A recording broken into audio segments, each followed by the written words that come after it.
Notre cabinet a récemment réalisé avec l'ESCP Europe une étude auprès des directeurs financiers de groupes de petite taille ou de taille intermédiaire.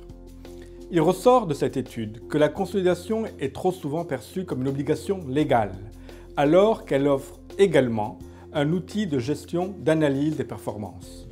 En effet, pour établir les comptes consolidés, il faut collecter les comptes de toutes les filiales. Dès lors, la base de données qui en résulte peut être employée non seulement pour l'analyse des réalisations, mais elle peut être également complétée par des budgets, des prévisions annuelles ou pluriannuelles. Ainsi, dès lors que les directeurs financiers sont sensibilisés aux apports des comptes consolidés pour leur gestion, nous constatons deux choses. Premièrement, ils voudront établir les comptes consolidés plus vite et fréquemment plus d'une fois par an, parfois chaque trimestre, voire même chaque mois pour quelques indicateurs.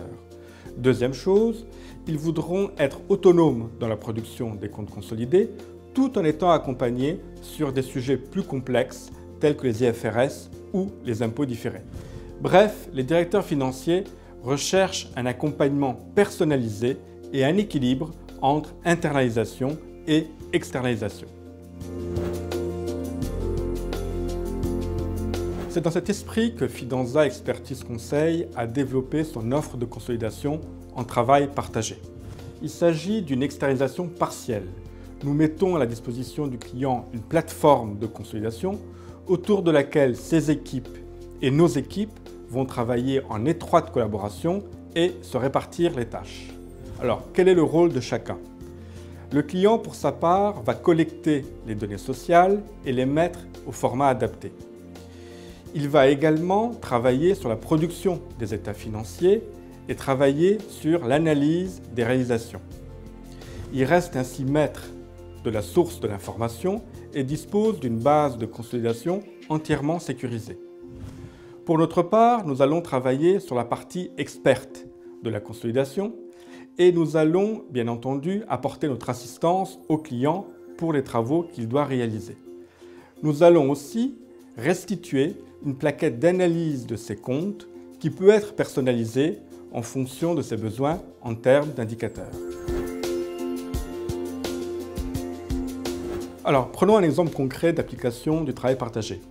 Prenons l'exemple d'un groupe qui fait environ 200 millions d'euros de chiffre d'affaires, qui a une quarantaine de filiales, dont un quart à l'étranger.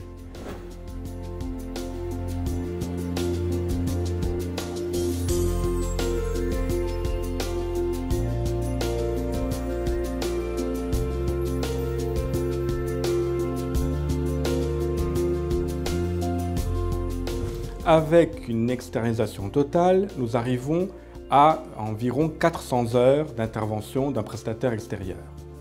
Avec l'application du travail partagé, nous arrivons à environ 170 heures, soit une économie de plus de 60% du budget d'intervention.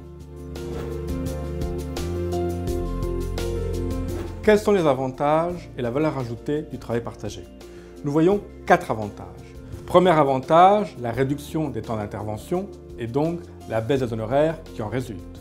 Deuxième avantage, les équipes vont entrer dans le process de consolidation, ce qui peut être une première étape vers une internalisation totale. Troisième avantage, les équipes comprennent mieux les enjeux de la qualité de l'information pour son analyse. Enfin, quatrième avantage, les temps ainsi libérés pour le prestataire peuvent être employés pour des missions à fort enjeu pour la direction financière, telles que la mise en place d'un reporting fiscal ou la réduction des délais de clôture. Bref, l'offre de Fidanza en travail partagé garantit une consolidation accompagnée et optimisée, en particulier pour les groupes de PME.